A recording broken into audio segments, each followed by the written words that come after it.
کو مضبوطی کے ساتھ پکڑ لو، ولا تفرقوا، اور آپس میں نا اتفاقی نہ رکھو، متحد ہو جاؤ۔ سبحان اللہ۔ آج عید کے دن اور یہ آیت کریمہ جھنجھوڑ کر کے ہم تک یہ پیغام دے رہا ہے کہ اللہ سے ڈرو، اللہ کی رسی کو مضبوطی سے پکڑو اور آپس میں ایک ہو جاؤ، تفرقہ نہ کرو۔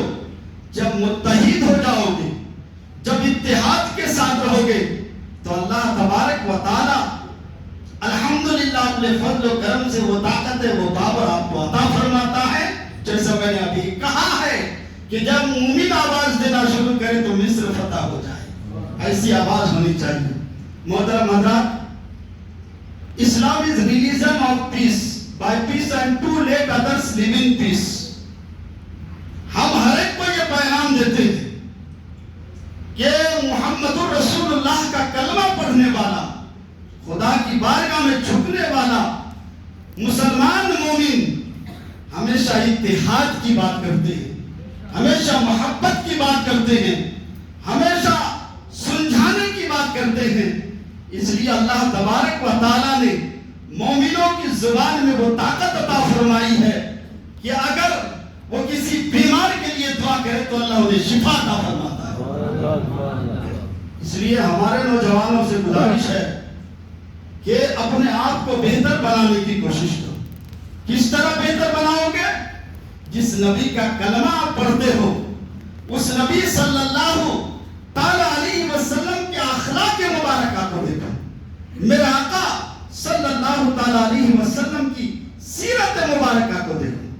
Look at Prophet Muhammad صلی اللہ تعالی علیہ وسلم as role model who changed the world۔ اللہ کے رسول نے اپنے اخلاق کے ذریعے، اپنی سیرت کے ذریعے پوری دنیا کو بدل دیا۔ کیا نبی کا کلمہ پڑھنے والا، جس نبی کے صدقے ساری کائنات ملی، وہ نبی کا کلمہ پڑھنے والا اپنے آپ کو ٹھیک نہیں کر سکتا؟ یقیناً کر سکتے ہیں۔ اس لیے میں کہتا ہوں کہ سب سے پہلے ہم اپنے آپ کو ٹھیک کریں۔ ہم خود ٹھیک ہو گئے تو سامنے والے خود بخود ہم سے محبت اور اخلاق کے ساتھ پیش آئیں گے۔ اس لیے آج عید کا دن ہے، آپ کے گھر میں، آپ کی گلی میں، آپ کے محلے میں کوئی بھی یتیم آئے، کوئی بھی فقیر آئے، کوئی بھی مسکین آئے، یہ نہیں دیکھنا کہ یہ کون ہے، بس آپ اپنے اخلاق کو ظاہر کر دینا، اپنی محبت کو پیش کر دینا کہ جب ہمارے مسلمان کی عید آتی ہے تو الحمدللہ ہم بھی مسکراتے ہوئے نظر آتے ہیں، اور ہمارے سامنے، ہمارے گلیوں میں، ہمارے محلے میں جو آتے ہیں ہمیں بھی اس کو مسکراتے ہوئے دیکھنا چاہتے ہیں۔ اسی چیز کا نام عید ہے، اسی کو ہم عید کہتے ہیں۔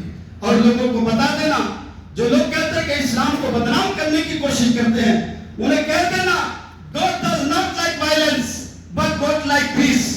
اللہ جھگڑا پسند نہیں کرتا، اللہ لڑائی فتنے پسند نہیں کرتا، but God like peace۔ اللہ امان چاہتا ہے، اور مسلمان ہمیشہ امن کی بات کی ہے، مسلمان ہمیشہ امن سے رہا ہے، اور مسلمان ہمیشہ امن کی دعوت دینے کی کوشش کی ہے۔ عید ہم جو کرتے ہیں نا، الحمدللہ، میں آپ کو مختصر انداز میں سناؤں۔ سرور کائنات صلی اللہ تعالی علیہ وسلم عید کی نماز کے لیے جا رہی ہیں۔ آپ نے کیا دیکھا کہ ایک راستے میں بڑا گندا، بال بکھرے ہوئے ایک نوجوان ایسا ہے، نہ نئے کپڑے پہنا ہے، نہ سر پہ بال اچھے ہوئے ہیں پورے۔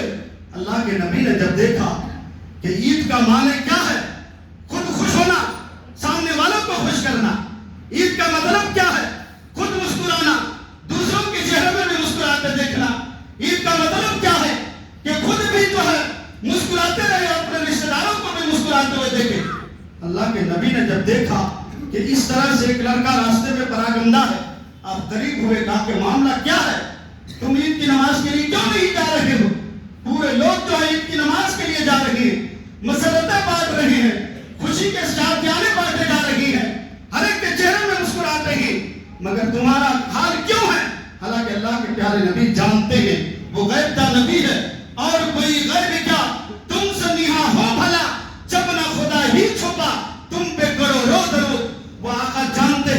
مگر پھر بھی ان کے منہ سے سننا چاہتے ہیں. وہ نوجوان کہتا ہے کہ میرے ماں باپ تو ہے ہی نہیں ہے, میرے رشتہ داروں نے مجھے دھکار دیا ہے. اللہ کے نبی اب یاد کرو, جو نبی رات کی نماز کے لیے کھڑے ہو جاتے تھے تو اپنی امتی کی یاد آ جاتی تھی, تو امتی کے خیال میں اتنا روتے کہ میرے آقا کے آنکھوں سے سمندر بہ رہا ہوتا. پھر میرے آقا اپنی امتی کے لیے, اپنے امتی کی کو بہتر بنانے کے لیے کیا کیا تکلیفیں نہیں سہیں, پیٹ پہ پتھر باندھتے ہوئے میرے آقا جو ہے اپنے آپ کو سنبھالا اور اپنی امت کو سنبھالنے کی کوشش کی. میرے آقا صلی اللہ تعالی علیہ وسلم کو گالی دی گئی, میرے آقا گالی دینے والوں کو مسکرا کر بات کیے.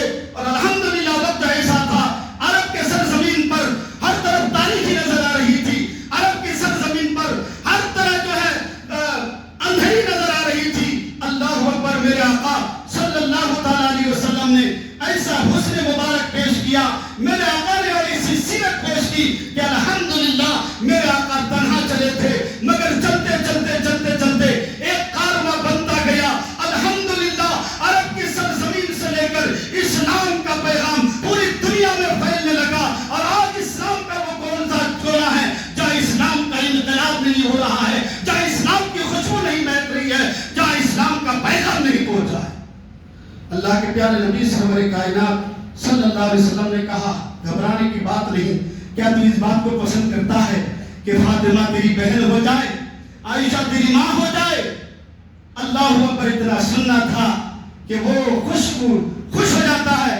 اور پھر میرے آقا کہتے ہیں اس وقت تک عید کی نماز نہیں ادا ہوگی جب تک کہ میں تمہیں ماں باپ کا پیار نہ دوں اور وہ چاہو وہ ساری خوشیاں نہ دے دوں. اللہ اکبر, میرے آقا نے جب شفقت کا ہاتھ اس کے اوپر رکھا تو آج وہ مسکراتا ہوا نظر آیا, آج وہ خوش جو ہے عید کی نماز کے لیے جانے لگا. یہی نقشہ جب اولیاء کاملین نے دیکھا, خواجہ غریب نواز نے دیکھا, تو آپ نے بھی عمل کر کے دکھایا. کہنے کا مطلب یہ ہے کہ محمد رسول اللہ کے کلمہ پڑھنے والوں, اسلام پر چلنے والوں, ہمیشہ خود بھی بہتر بننے کی کوشش کرو اور دوسروں کو بھی بہتر بنانے کی کوشش کرو. خود بھی مسکراتے ہوئے نظر آؤ, دوسروں کو بھی مسکراتا ہوا دیکھتا نظر آؤ. یہی ہمارے اسلام کی دعوت ہے, یہی ہمارے اسلام کی پہچان ہے, یہی ہمارے اسلام کی خوبصورتی ہے, یہی ہمارے اسلام کی شان ہے, یہی ہمارے اسلام کا انعام اور تحفہ ہے کہ ہم الحمدللہ آپس میں پیار و محبت کے ساتھ رہتے ہیں اور دوسروں کو بھی پیار و محبت کی دعوت دیا کرتے ہیں. تو مجھے امید ہے انشاءاللہ تعالی ہم نے عید کی نماز ادا کی, ہم نے عربی خطبہ سنا, اور یہ چند نصیحتیں باتیں میں نے آپ کو اس لیے دیا کہ آپ ایک دوسرے سے پیار محبت کے ساتھ رہے. اگر آپ کا رشتہ دار آپ سے روٹھا ہوا ہے, آپ کے بھائی